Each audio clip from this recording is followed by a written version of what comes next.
Oi, tudo bom, gente boa? Nós estamos aqui dando sequência à nossa exposição nos Evangelhos, estruturadamente em Mateus e fazendo uso de Marcos, Lucas e João quando há necessidade de interpolação complementar.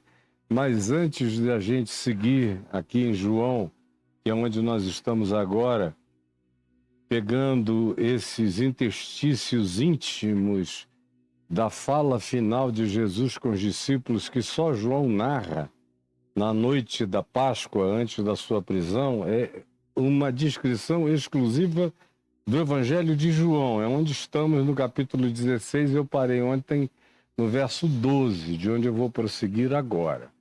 Antes de tudo, no entanto, você está vendo aí esse convite para que você se inscreva no canal, toque o sininho e deixe o seu like.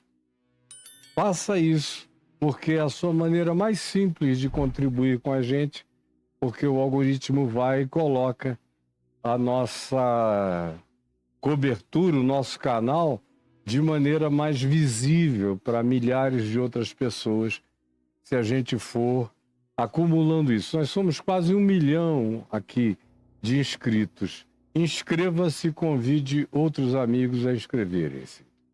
Pois bem, nós estamos em João 16 fazendo uma interpolação em Mateus 26, porque João é quem traz essa descrição intestina, visceral, íntima, desse apocalipse existencial de Jesus, abrindo o véu do seu coração e mostrando mais intimamente do que nunca o seu ser aos seus discípulos, apóstolos e mulheres discípulos que estavam ali naquele cenáculo com toda certeza. Depois de termos viajado por tantas intimidades nunca antes tratadas e aqui reveladas, ontem eu parei nesse ponto em que Jesus fala da conveniência da transcendência. Ou seja, convém-vos que eu transcenda, que eu vá. Convém-vos que eu deixe o espaço-tempo e a história e as visibilizações concretas. Porque enquanto eu estou na história visibilizado dentro do espaço-tempo, eu estou limitado nas minhas ilimitudes absolutas. Mas quando vier o meu Espírito, o Espírito Santo, o Espírito da parte do Pai, o Espírito que fala em meu nome, o Espírito que sou eu em vocês, habitando vocês, então vocês não terão mais limitações espaço-temporais. Eu estarei presente. Eu não estarei com vocês, eu estarei em vocês. E quando ele chega desse ponto, que foi o que nós vimos no dia de ontem, com as vantagens de que essa presença se derramaria não só em nós e nos convenceria pessoalmente, também nós, do pecado, da justiça e do juízo, nos sensibilizando num nível infinitamente superior à consciência, desenvolvendo uma consciência de fato perceptível e sensível, mas a promessa é que isso aconteceria no mundo inteiro. Ele convencerá o mundo, o Espírito Santo, o Consolador, o meu Espírito, que vai se interiorizar, e como disse o apóstolo Joel no capítulo 2, no verso 28, ele se derramará sobre toda a carne, de velhos, de jovens, de mulheres, de homens, de rapazes e moças, de crianças e de idosíssimos, de escravos e de livres, de ricos e de pobres, enfim, sobre toda a carne. E ele trará uma sensibilidade de percepção para quem não resistir. Ele convencerá do fato de que, tendo tido a oportunidade de crer naquilo que faz o upgrade eterno da vida, pessoas decidem não crer, mas ele vem, ele gera essa molestação saudável, necessária e misericordiosa. Quanto à justiça, ele nos mostra que ela tem a ver com o fato de que agora existe uma possibilidade de convicção de que estamos cobertos e protegidos por uma justiça maior que vem de Deus. E ele causa, o Espírito Santo, agudeza de consciência e discernimento, de juízo nas nossas consciências e de percepção de significados, valores, importâncias e essências de vida e não vida. Quando Jesus diz, porque ele vai mostrar para vocês que aquele que domina nesse mundo e que dá as cartas desse mundo, chamado de o príncipe desse mundo, já está julgado. Tudo que ele faz é o estribucho do rabo da lagartixa nervosa, só isso. Aí ele diz, e foi onde paramos ontem, tenho ainda, muito que vos dizer, mas vós não podeis suportar agora. E eu disse, todavia, que essas coisas que ele falou que teria ainda a dizer, ele disse a eles mesmos. Porque a promessa era que ele teria ainda muitas coisas a dizer a eles, vos dizer a vocês que estão aqui. E ele falou isso apenas depois que eles estavam capazes de entender. Porque enquanto eles não conseguiam lidar com a realidade inexorável da morte, não conseguiam aceitar a realidade implacável da cruz, da execução, da tortura e da morte de Jesus, nem conseguiam sequer considerar a possibilidade de ressurreição dos mortos, que parecia algo absolutamente utópico e fantasioso, sobre o que eles não queriam nem se dar o trabalho de pensar, embora quem falasse disso a eles fosse aquele que andasse sobre as águas, apaziguasse ventos e ondas, alterasse a natureza da matéria, multiplicando pães e peixes, alterasse a natureza das estruturas subatômicas, transformando água em vinho, enfim, dissesse a eles a palavra e falasse na presença deles a palavra que ressuscitava mortos putrefatos, como era o caso de Lázaro e como foi o caso de outros mortos e doentes, e era aquele que curava e cresciam membros até onde membros não havia, que refez a criação, que construiu olhos onde não havia olhos num cego de nascença, com os olhos murchos, e ele de repente abriu esses olhos a essa pessoa, mas ainda que fazendo tudo isso, nada disso adianta quando o coração está blindado, está bloqueado.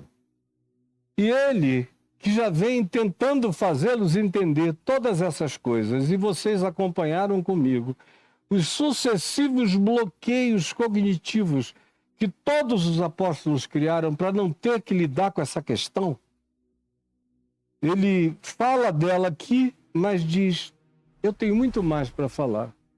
Mas vocês só vão conseguir entender depois que vocês virem o que vocês não conseguem aceitar. Vocês conseguem aceitar que eu faça tudo que eu faça, que eu diga tudo que eu diga, tudo isso. Mas quando se trata de imaginar a existência sem a minha presença, depois que vocês tiveram essa moleza toda de me terem andando com vocês e me segredando ao ouvido as palavras de vida, vocês não querem nem admitir essa possibilidade, por causa do infantilismo de vocês. Ressurreição, vocês são todos uns saduceus, vocês mal creem em espíritos ou em ressurreição. Vocês veem coisas milagrosas, mas é como se não tivessem visto. Porque falta passar por essa etapa, falta essa virada. Ninguém de fato abre o entendimento mesmo, sem admitir o amor de Deus, que Ele, não tendo pecado, se fez pecado por amor de nós. E Ele levou sobre si a iniquidade de nós todos. A doença, a aflição, a angústia de todos nós. Ninguém consegue, de fato, discernir o significado do Evangelho se não passa pela cruz e diz verdadeiramente: Tu és o Filho de Deus. Se não tiver essa compreensão de que Deus estava em Cristo Jesus, reconciliando consigo o mundo, você bloqueia. É mais fácil o cara que nunca chegou perto disso, está numa ilha quase semidesértica, no meio do Pacífico ou do Oceano Índico, ou em qualquer lugar, não ouvindo informação nenhuma, agasalhar a impressão forte de ser amado, de que existe um amor universal em favor dele, do que aquele que é criado no meio das religiões que falam o nome de Deus monoteisticamente falando e que só soldam, blindam e impermeiam o coração do homem para simplicidade, para singeleza e para verdade que vem do Evangelho de Cristo Jesus. O difícil é fazer gente que viu, que andou, que assistiu, crer e entender a centralidade da cruz sobre milagres, curas, sobrenaturalidades, exorcismos variados. Tudo isso vira bobagem quando você fica cara a cara com a cruz, é quando o entendimento abre e tudo mais se torna natural. Aí, a cruz induz você à esperança da ressurreição. Quando você vê que o sol escurece, a terra treme, as rochas se fendem e os sepulcros se abrem, quando ele grita: está consumado, está pago. E o véu do santuário em Jerusalém se rasga de alto a baixo, em duas partes, com aquele grito que diz: isso aqui já não serve para nada. Acabou o templo de Jerusalém, acabam-se os templos e os santuários, começa um novo tempo, uma nova era, um novo aeon, uma nova percepção, um novo entendimento. Tudo tem que ser novo, de uma mente nova, em cujo coração aconteceu um novo nascimento. Aí a ressurreição passa a ser inicialmente uma esperança e logo depois no coração deles uma factualidade, uma certeza. E aí Jesus ressuscitado aparece e desaparece deles 40 dias e 40 noites, comendo e bebendo com eles, do cálice deles, do pão deles, os peixes deles, depois que Jesus ressuscitou de entre os mortos. 40 dias de factualidade da ressurreição. Não é à toa que nenhum desses homens morreu assim, de graça e brincando na cama com os netinhos. Eles ficaram tão alucinados por aquela realidade, tão alucinados, que alguns deles que conseguiram levar a esposa aqui e ali consigo, levaram, como era o caso de Pedro, que era casado e às vezes levava a sua esposa. Quem diz isso é Paulo, escrevendo aos Coríntios. Mas os demais, sobre os quais não se fala de família, simplesmente foram, depois de um tempo, e se embrenharam pelo mundo afora. E Paulo é o maior exemplo detalhado dessa loucura. E ele viu o Cristo ressuscitado às portas de Damasco e nunca mais voltou. E quando foi a Jerusalém, foi obrigado por missão, porque ele não queria nem mais ir lá, não tinha sentia necessidade de nada, aquilo tudo morrera para ele. Jerusalém morrera para Paulo. Quando ele vai lá é para fazer um favor de liberdade aos cristãos gentios que viviam sendo perseguidos pelos judeus messiânicos, perturbando-lhes a alma, querendo judaizá-los. E Paulo se levantava veementemente contra isto. Mas esses caras, depois, agora ainda não, mas depois, ficaram incontroláveis quando eles ouviram tudo e viram tudo. Chegaram à conclusão definitiva que a morte foi vencida quando Jesus morreu por tudo aquilo que nos mata e ressuscitou em favor de tudo aquilo que nos concede vida, paz, alegria e ressurreição eterna nele.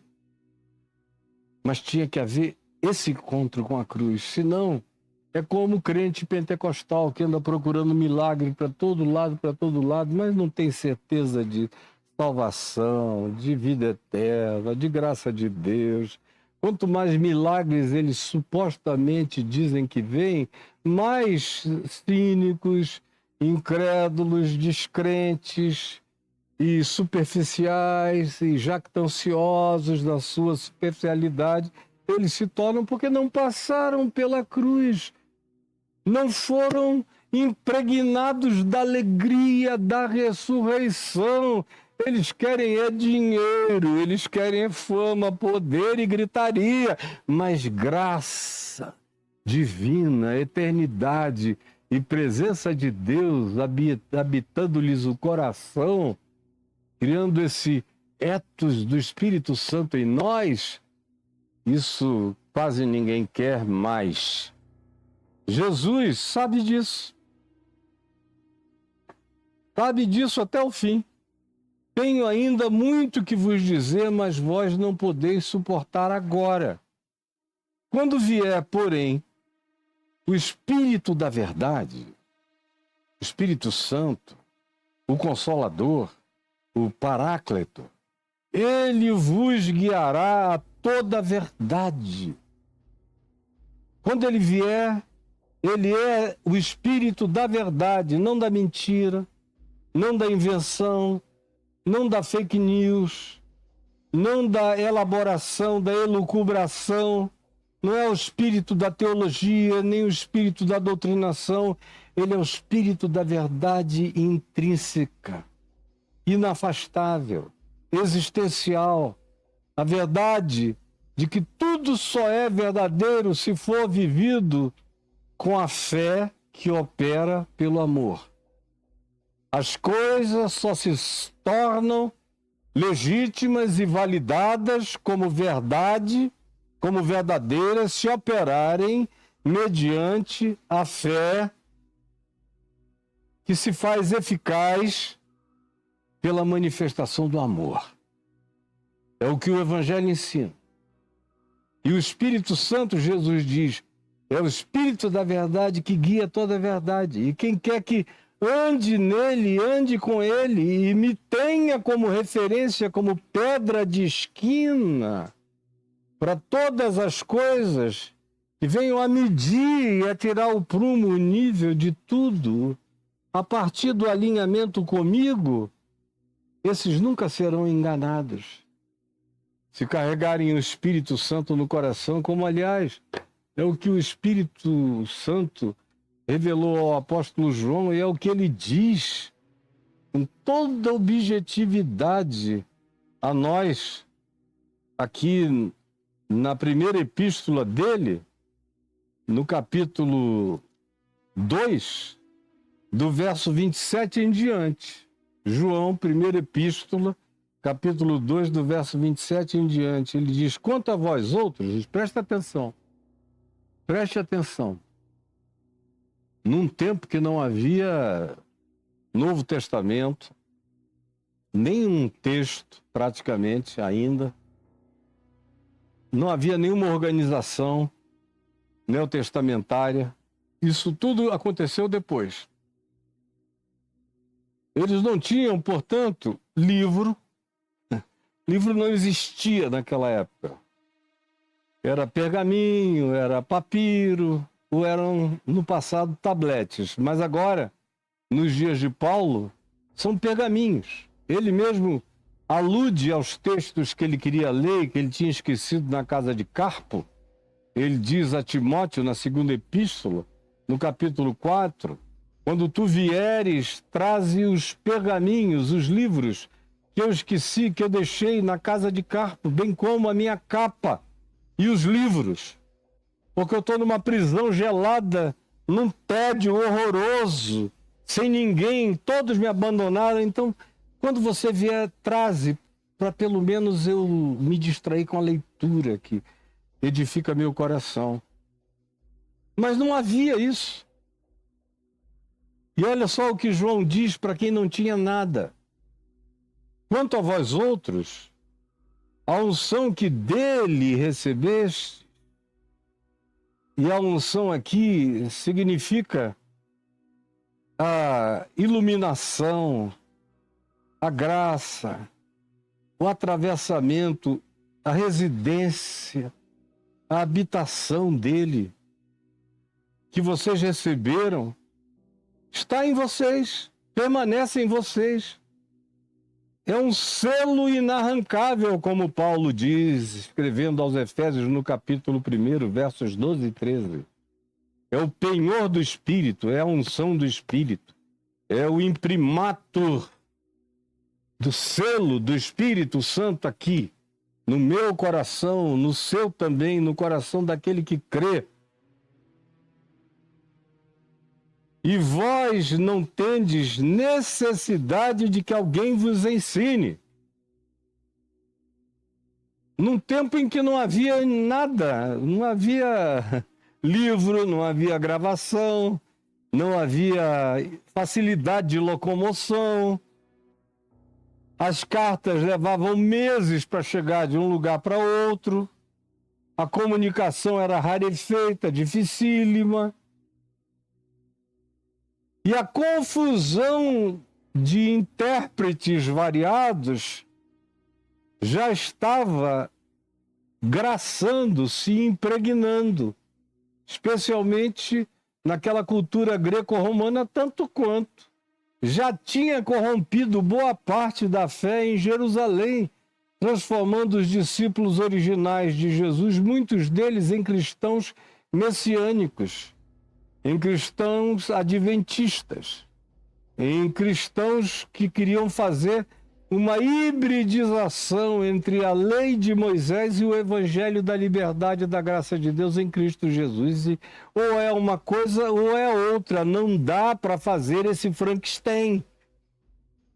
É o que os apóstolos ensinaram, é o que Jesus disse, é como ele se comportou, é como Paulo também insistentemente se insurgiu contra a ponto de apanhar, sofrer e ser torturado mais do que qualquer outro, não pelos romanos, mas pela indução religiosa dos cristãos messiânicos de Jerusalém, os antigos sionistas de Jerusalém, que foram os grandes perseguidores de Paulo e dos apóstolos. Pois bem, vocês não têm necessidade de mestres ensinando, porque eles chegam com motivações truncadas, erradas, com ambições, com agendas ocultas. Eles chegam já olhando para o Evangelho como fonte de lucro. São mercadejadores da palavra, como Paulo diz. Eles não têm necessidade desse ensino que só corrompe, cuja linguagem, Paulo viria a dizer, escrevendo a Timóteo, corrói como câncer a linguagem deles. Vocês, por isso, não têm necessidade desses mestres todos que só pioram vocês. Mas, como a sua unção vos ensina, ele está se referindo a essa presença iluminada, constante, inarrancável do Espírito Santo em mim, em você e em todo aquele que genuinamente crê. Mas, como a sua unção vos ensina a respeito de todas as coisas, e ela é verdadeira, e não é falsa, e não é fake, e não é inventada por quem nem conheceu Jesus, nem o provou, mas fica criando construções de miragens, de fantasmagorias de Cristos que não são encarnados no Evangelho. Não é o Cristo Jesus do Evangelho. Como essa unção não é falsa e permanece em vós como verdade, e vocês permanecem nele, na verdade dele, como também o Espírito Santo e a unção de Deus tem ensinado a vocês, por isso eu digo, filhinhos, agora, pois, permanecei nele, para que quando ele se manifestar, tenhamos confiança e dele não nos afastemos envergonhados na sua vinda. Se sabeis que ele é justo, reconhecei também que todo aquele que pratica a justiça, que vive a justiça, a verdade e o amor em qualquer lugar do mundo ou da existência é dele. E quem não vive isso pode viver com a boca cheia do nome dele, não é dele. Isso é um discernimento que vocês têm que ter. E o apóstolo João também nos dá o critério pelo qual, sem Bíblia, aqueles discípulos desbiblados, sem Novo Testamento, sem Evangelho, conseguiriam discernir. Porque não é uma unção mágica, é uma unção lúcida. O Espírito Santo é o Espírito da verdade, é o Espírito da consolação, é o Espírito da exortação, da edificação, da admoestação. Ele fala com começo, meio, fim. O testemunho dele faz sentido em nós. É como Jesus falando. Não é algo que vem como em cartas de tarô, que vem como em charadas, que vem como em numerologias, que vem como em cabalas. Não. É claro. É logos, é verbo, é palavra, é razão, faz sentido. Carrega a racionalidade dos princípios do Evangelho de Cristo. E é isso que o apóstolo João está dizendo aqui. Nisto, capítulo 4, verso 2, da primeira epístola. Nisto reconheceis o Espírito de Deus. Nisto reconheceis o Espírito de Deus, Espírito Santo. Todo aquele que confessa Cristo encarnado, Deus encarnado em Cristo Jesus, é de Deus. Qualquer um que ouve sobre Jesus Não precisa nem de uma argumentação de natureza teológica, confessional, nem de um credo. Como aquele centurião romano, que não sabia de nada, mas olhou e viu a cruz, e viu tudo acontecendo, e viu o modo como ele morreu, e ouviu as palavras que ele disse. Enquanto morria, enquanto partia deste mundo para o Pai, e quando ele gritou, está consumado, aquele centurião que não tinha nada dele a não ser o que ele falara enquanto partia, e agora esse grito de está tudo pago. Não precisou de mais nada, apenas disse perplexo: verdadeiramente, este homem era o Filho de Deus. Isso aí, com a mesma simplicidade, acontece até com gente que não ouviu ninguém pregando, mas teve um sonho, teve uma intuição, teve um sentimento inexplicável em relação ao qual não há nem nome ou apelido a nomear a experiência interior absolutamente existencial e inominável, porém inegável no coração. É isso que João está nos dizendo. Nisto reconheceis. Como aquele centurião que olhou e disse: esse é o Filho de Deus. Não há ninguém como ele. Como aqueles soldados que foram enviados pelos sumos sacerdotes para prenderem a Jesus no templo e o ouviram falar. E Jesus, em momento algum, disse: eu sou o Cristo, me aceitai como Messias. Não, Jesus nunca teve esse discurso. Ele só ensinava a verdade, com clareza límpida e cristalina. E os guardas voltaram sem Jesus. E as autoridades religiosas disseram: cadê ele? E eles disseram: desculpa. Quase que disseram: se vocês quiserem, vão vocês prendê-lo. Nós não. E a nossa razão é simples. Não dá para prender alguém que fala como este homem. Porque até onde vai o nosso conhecimento? Nunca ninguém falou como esse homem, nem o que esse homem fala. Tem algo a mais nele. Nisto reconheceis o Espírito de Deus. Todo espírito que confessa que Jesus veio em carne é de Deus.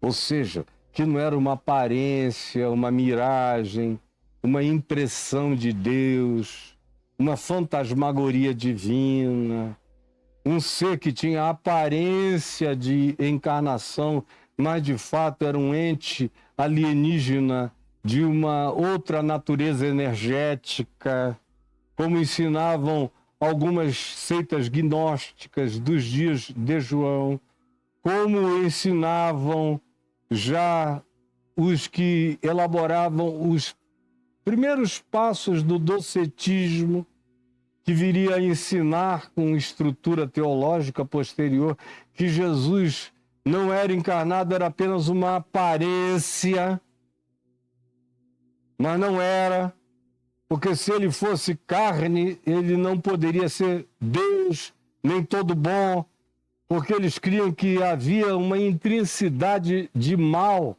em tudo que fosse carne e matéria. Eles pregavam uma dicotomia, uma esquizofrenia filosófica existencial. Todo aquele que não confessa Jesus não procede de Deus, não confessa Jesus encarnado, tendo a chance de ter ouvido sobre a encarnação.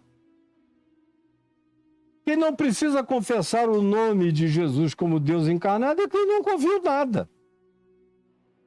E esses estão isentos de tudo. Mas aquele que ouve e não assume, já assumiu, que não quer assumir.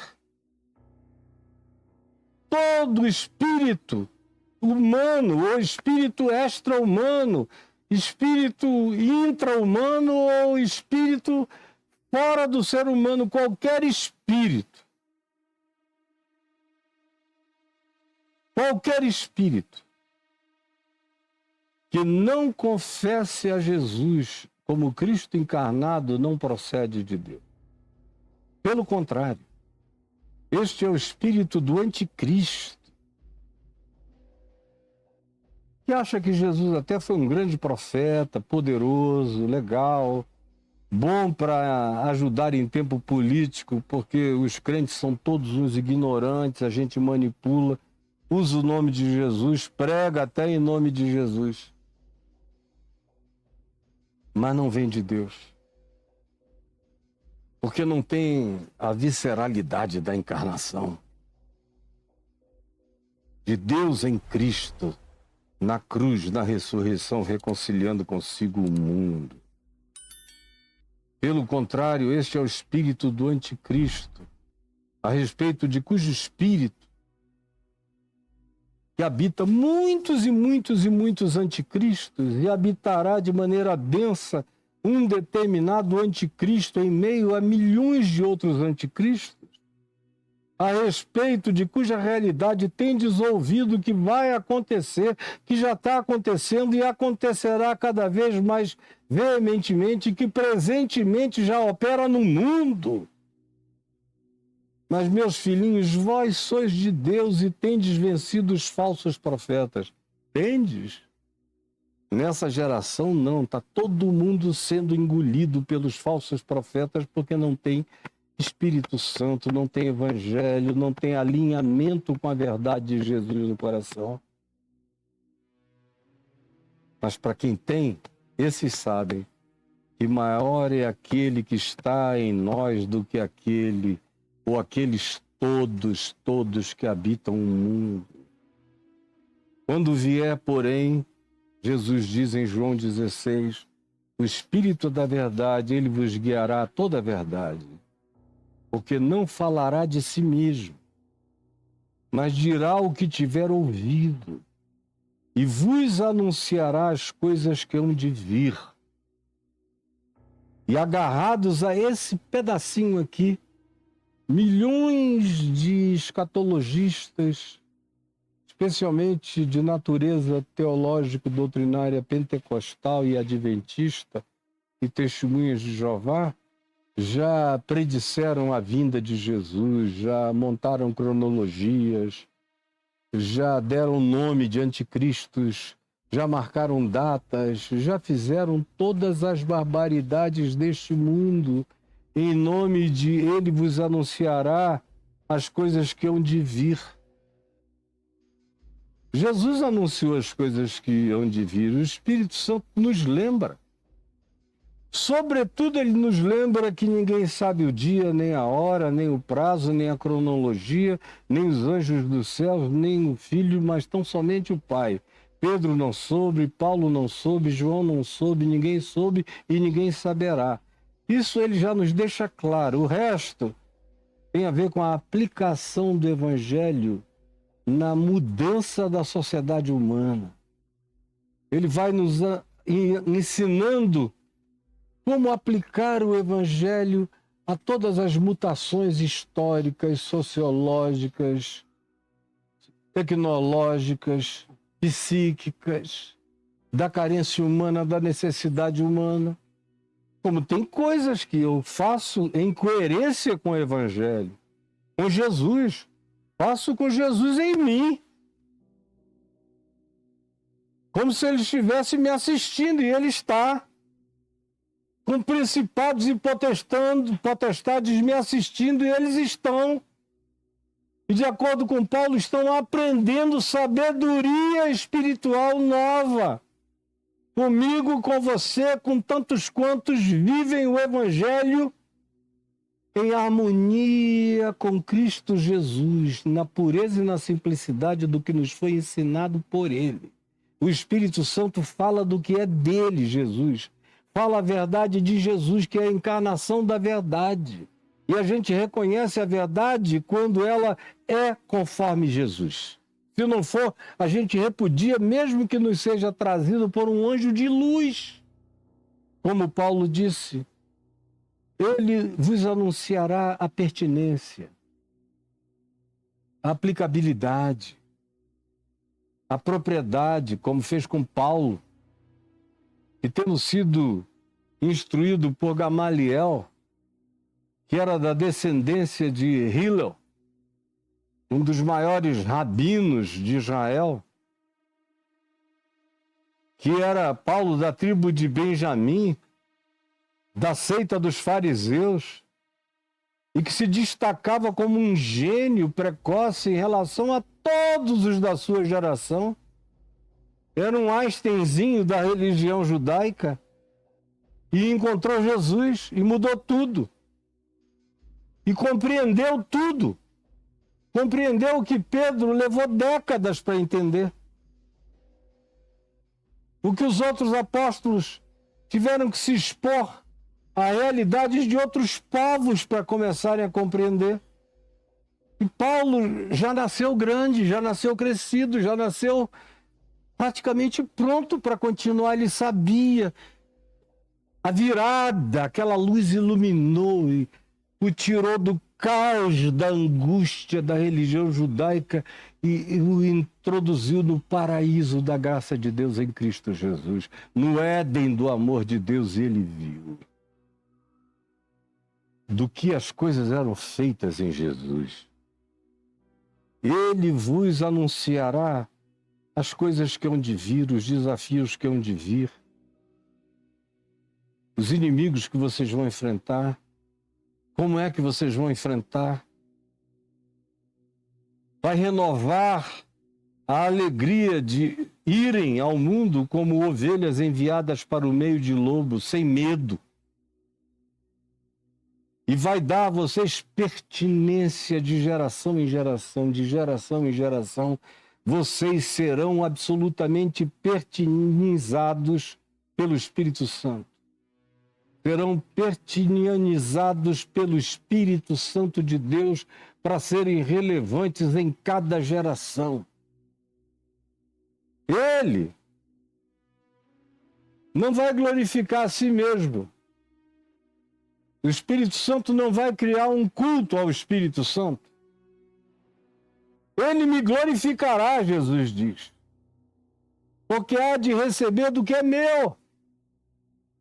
Ele é o Evangelho em vocês, sou eu em vocês, eu vivo em vocês. Como Paulo depois viria dizer, porque já não sou eu quem vive, mas Cristo vive em mim. E esse viver que agora tenho na carne, eu vivo por amor ao Filho de Deus que me amou e se entregou por mim. Ele receberá do que é meu e me glorificará. E há de anunciar a vocês tudo o que eu tenho a introjetar no caráter, na consciência e no crescimento e na frutuação do Espírito de Deus, produzindo o meu fruto, o fruto do Evangelho em vocês. Tudo quanto o Pai tem é meu. Olha que afirmação mais megalomaníaca. Jesus ou é Deus ou é doido. Não dá para categorizá-lo em nenhuma outra categoria de profeta, de iluminado, de sábio. Não dá. Ou ele é Deus ou ele é o doido mais desvairado que já passou por aqui. E mais, o pior, é um doido não diagnosticável porque não há um sinal de loucura nele. Tudo é bom senso, tudo é verdade, tudo é paz, tudo é paciência, longanimidade, é coragem, tudo é realidade, tudo é um assambarcamento de todas as dimensões do que possa ser chamado de real, no mundo visível e invisível. A relacionalidade é de amor, é de acolhimento, é de paz, é de bondade, é de misericórdia,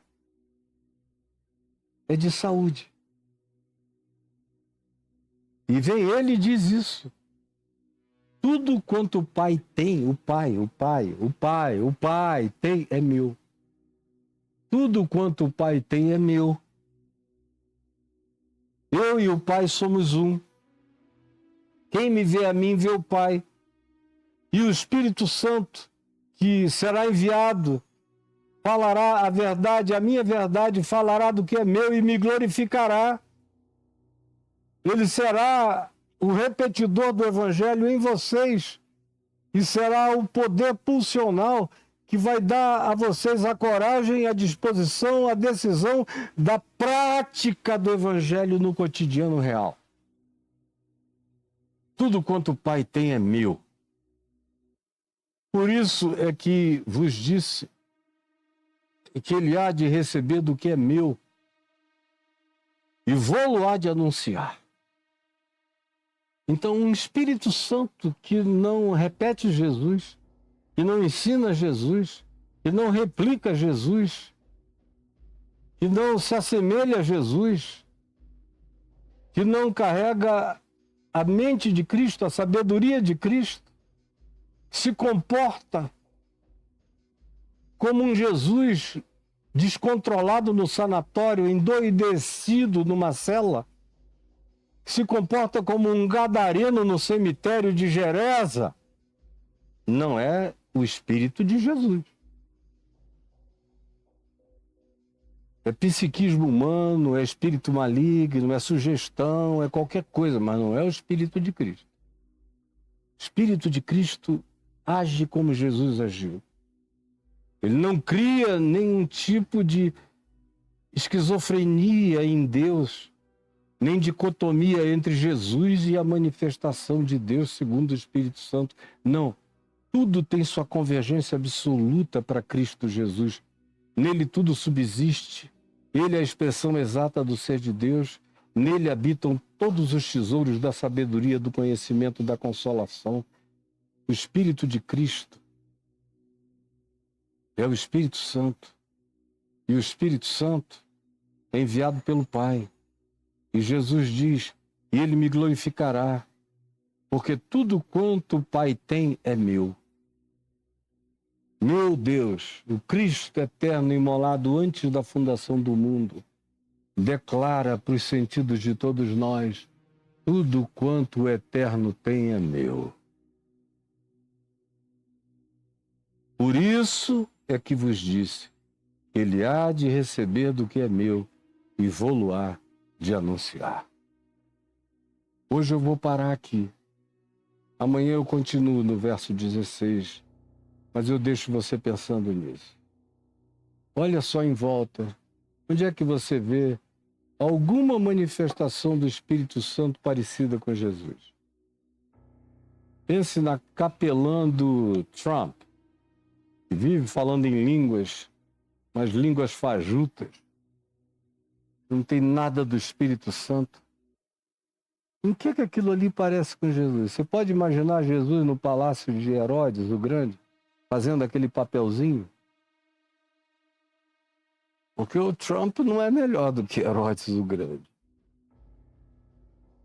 Você pode imaginar Jesus na corte de Tibério, de Nero, de Calígula, fazendo aquele papelzinho? Você já viu Jesus falando em línguas?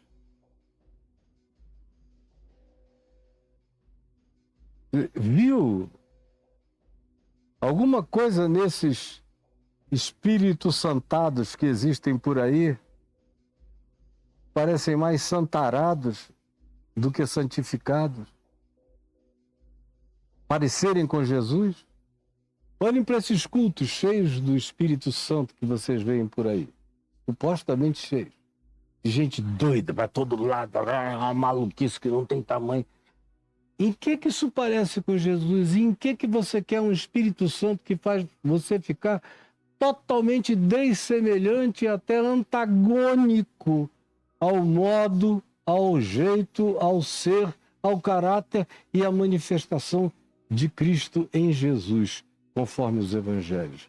Por que você quer a presença de um Deus em você que não tem nada a ver com a cara de Jesus e com o ensino do evangelho? Eu não quero para mim.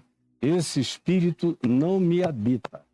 O que me habita é o Espírito de Cristo, para me dar a face de Cristo, os atos de Cristo, o fruto de Cristo, a beleza de Cristo, a graça de Cristo, o poder de Cristo, a valentia eterna de Jesus, que não tem medo da morte, sabe que já está na ressurreição.